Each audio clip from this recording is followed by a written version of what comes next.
प्रद्युम्नो रुक्मिणेयः स खलु तव कला शम्बरेणारुतस्तम् हत्वा रत्या सहाप्तो निजपुरमहरत्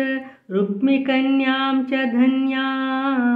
तत्पुत्रो अथ अनिरुद्धो गुणनिधिरवहत् रोचनां रुक्मिपौत्रीं तत्रोद्वाहे गतस्त्वं न्यवतिमुसलिना रुक्म्यपि द्यूतवैरात् बाणस्य सा बलिसुतस्य सहस्रबाहोः माहेश्वरस्य महिता दुहिता किलोषा त्वत्पौत्रमेनमनिरुद्धमदृष्टपूर्वं स्वप्नेऽनुभूय भगवन् विरहातुराभूत् योगिन्यतीव कुशला खलु चित्रलेखा तस्याः सखी विलिखति तरुणान् शेषान् तत्रानिरुद्धमुषया विदितं निशाया आनेष्टयोगबलतो भवतो निकेतात्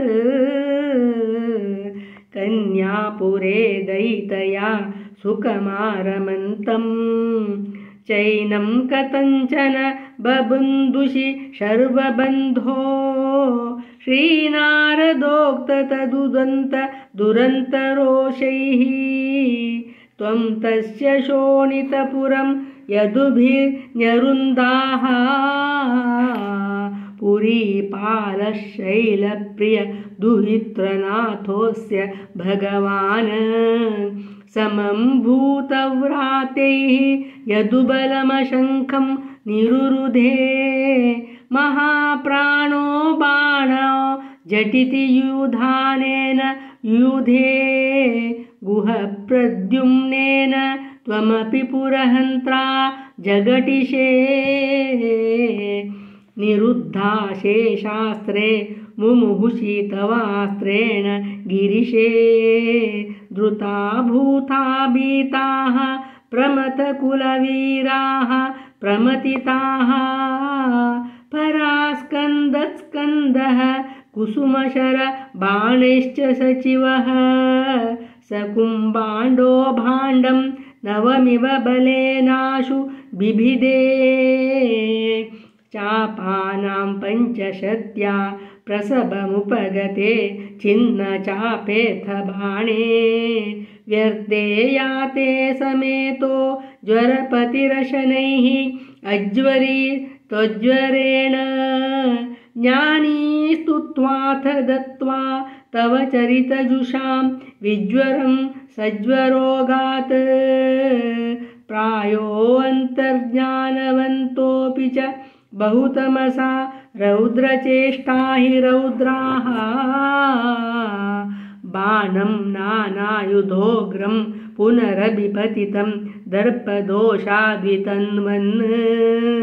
निर्लूनाशेषदोषं सपदि बुबुदुषा शङ्करेणोपगीतः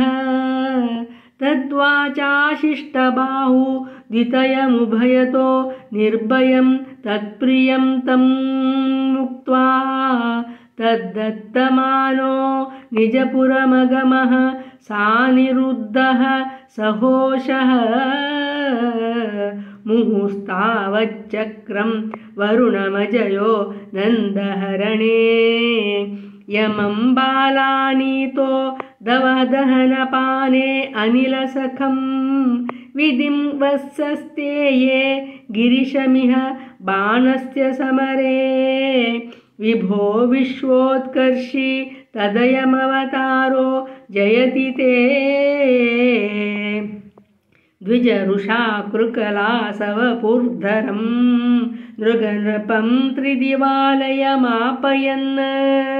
निजजने द्विजभक्तिमनुत्तमा उपदिशन् पवनेश्वर पाहि मा नारायण नारायण नारायण नारायण नारायण नारायण नारायण नारायण ನಾರಾಯಣ ನಾರಾಯಣ ನಾರಾಯಣ ನಾರಾಯಣ ನಾರಾಯಣ ನಾರಾಯಣ ನಾರಾಯಣ ನಾರಾಯಣ ನಾರಾಯಣ ನಾರಾಯಣ ನಾರಾಯಣ ನಾರಾಯಣ. ಶ್ರೀಕೃಷ್ಣಾರ್ಪಣಮಸ್ತು.